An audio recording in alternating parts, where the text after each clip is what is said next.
Se você às vezes se sente improdutivo, mas está cansado das mesmas dicas de sempre, esse livro aqui traz propostas bem diferentes e hoje eu vou trazer 9 pontos interessantes dele. Bora lá?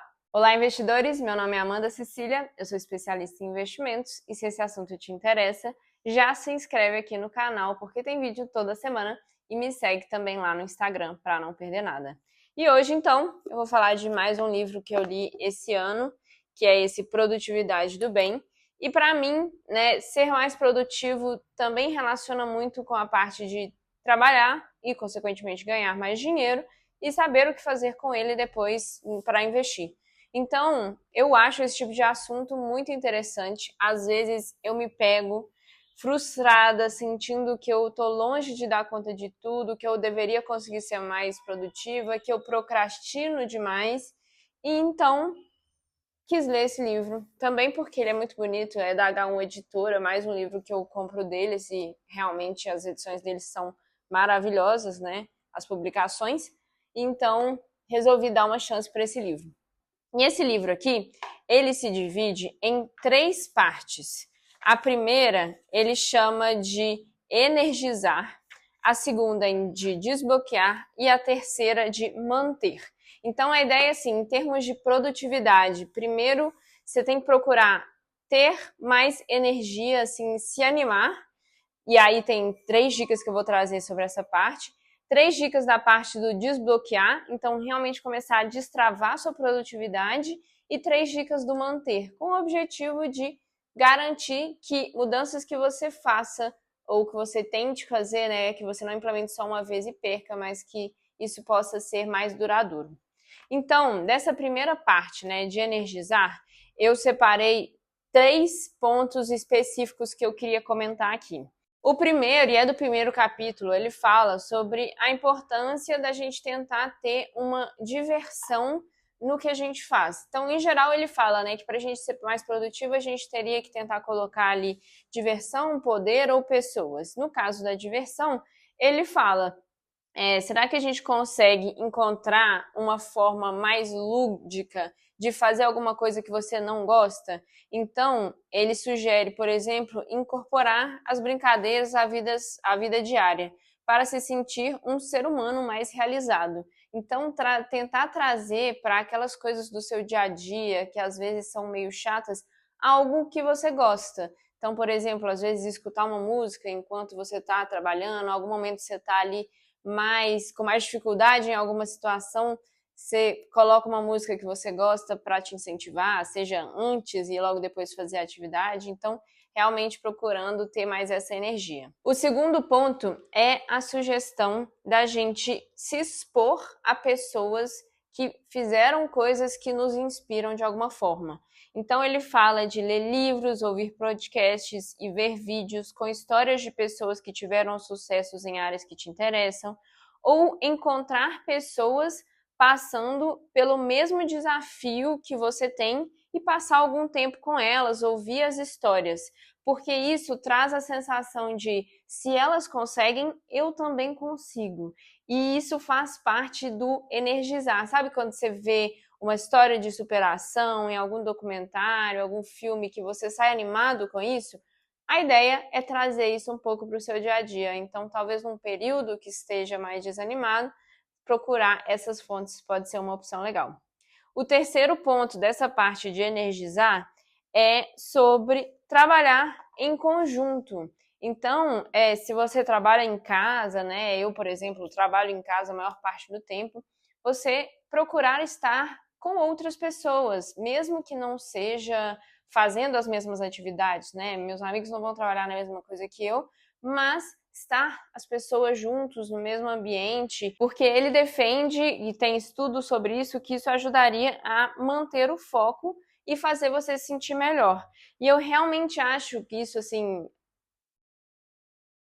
E eu sinto isso às vezes. É claro que às vezes é importante você estar sozinho, em termos de concentração ali faz diferença, mas às vezes se eu estou num ambiente com outras pessoas também focadas, eu tenho a vontade de focar. Então é importante ter isso em mente, né? Tem chance de juntar e virar bagunça também, mas a ideia é, sei lá, aproveitar isso até como um momento de encontro, mas ter um momento de foco e um momento de interação. E aí você consegue, né, se sentir melhor, né, tem essa parte de energizar também, e estar perto de pessoas que vão acabar te incentivando a manter o foco e a conseguir fazer o que você precisa. Depois, ele entra nessa segunda parte, que é a do desbloquear.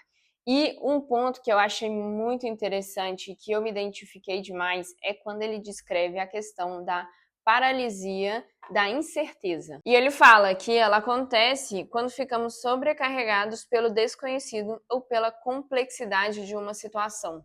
E aí, por causa dessa situação que às vezes é nova e que a gente sente que ela é muito complicada, a gente superestima o que está em jogo, ficamos hipervigilantes, então se algo acontece negativo, você dá muito foco para isso. Paramos de reconhecer sinais de segurança, então mesmo se a coisa começa a dar certo, a gente não dá tanto valor. E ficamos evitativos.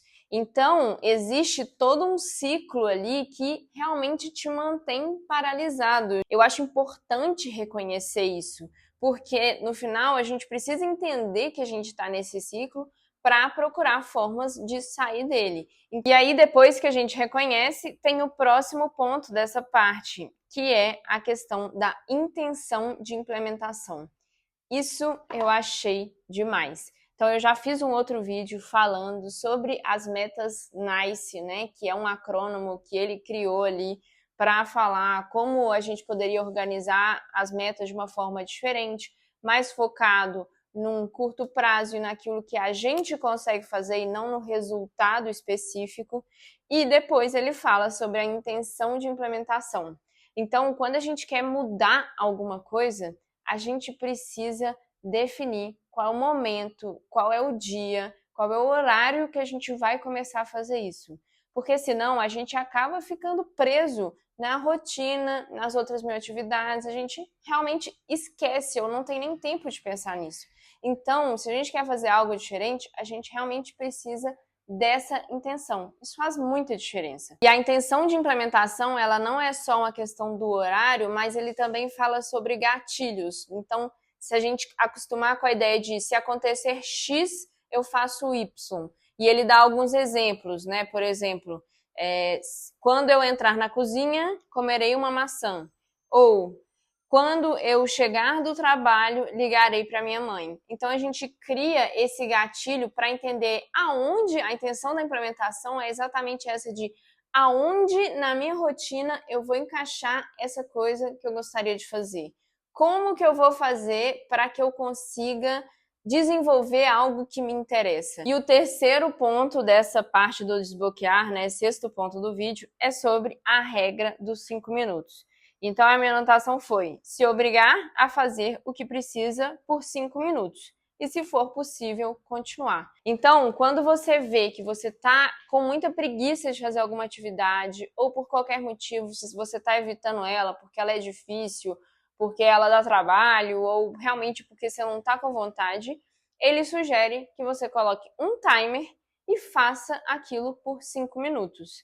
Porque muitas vezes isso vai ser o suficiente para te dar a disposição que você precisa para continuar aquilo por mais tempo, seja meia hora, seja uma hora, talvez não vai ser o suficiente para você fazer tudo, mas que vai fazer com que você tenha maior avanço do que só os 5 minutos. Só que ele também fala que se depois de 5 minutos você continua sem querer fazer a atividade, então para e tenta em um outro momento, porque não vai adiantar ficar forçando muito. Achei isso interessante porque realmente às vezes acontece da gente estar procrastinando uma atividade que no final gasta 15 minutos, ou que nem é tão difícil igual a gente imaginava, e às vezes o que a gente precisa é esse empurrão dos 5 minutos para conseguir fazer.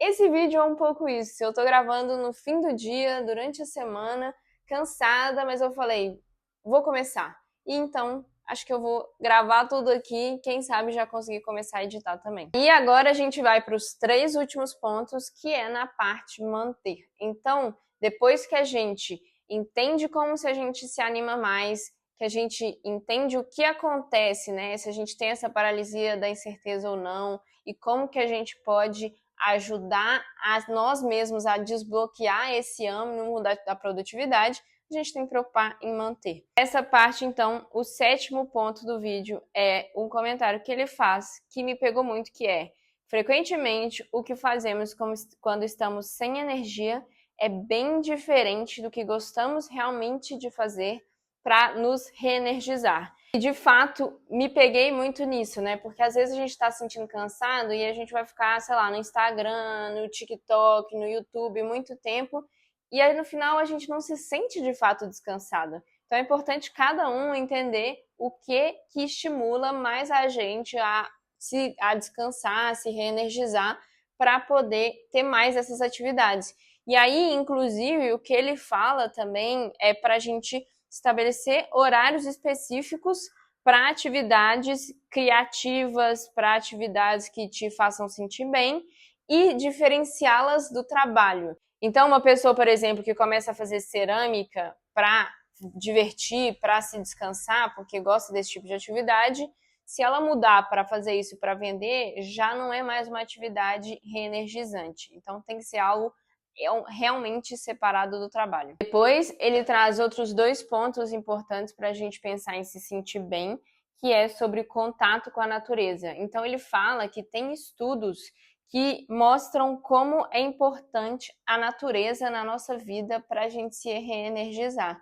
E muitas vezes, né, a gente está no meio da cidade, a gente não consegue ter acesso a um parque, a uma floresta, mas ele fala que simplesmente se expor ao barulho da natureza, então num vídeo, num áudio de meditação, ou se expor a uma imagem de uma natureza, né, de árvores, de céu azul, isso já ajuda a gente a se sentir bem também. Mas ele também fala sobre a sugestão de fazer caminhadas sozinho na natureza. E ele fala sozinho porque, de fato, é a ideia de se concentrar no ambiente, não na outra pessoa, às vezes na conversa que você teria se você tivesse com mais alguém. E aí eu junto isso com o outro ponto dele, que eu vou fazer esses 2 como um só, que é sobre a divagação mental.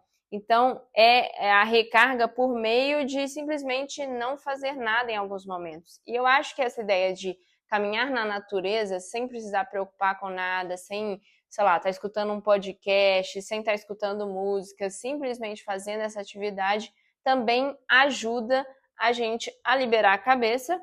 E, inclusive, ele fala que ajuda a liberar espaço para pensar e achar soluções que antes a gente não via. E o último que eu trago nesse vídeo, mas na verdade esse livro aqui tem muito mais coisa, é sobre focar em metas de curto prazo. Então, é lógico que a gente tem que ter objetivos de longo prazo, mas às vezes o objetivo de longo prazo ele é pouco palpável e a gente pode entrar nessa parte da paralisia.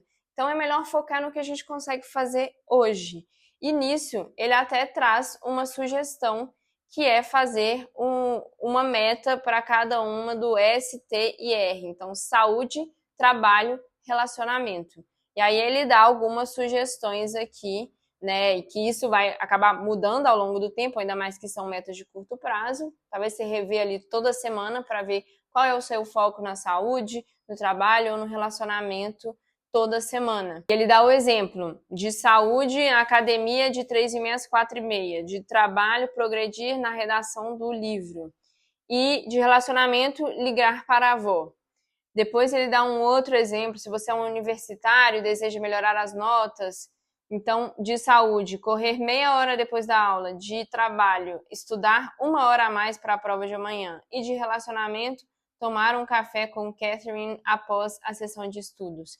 E isso é muito interessante porque é aplicável. E realmente eu concordo que se a gente quer começar a colocar as coisas andando e ser mais produtivo, a gente tem que focar em pouca coisa. Porque é impossível abraçar o mundo e querer colocar tudo em prática de uma vez só.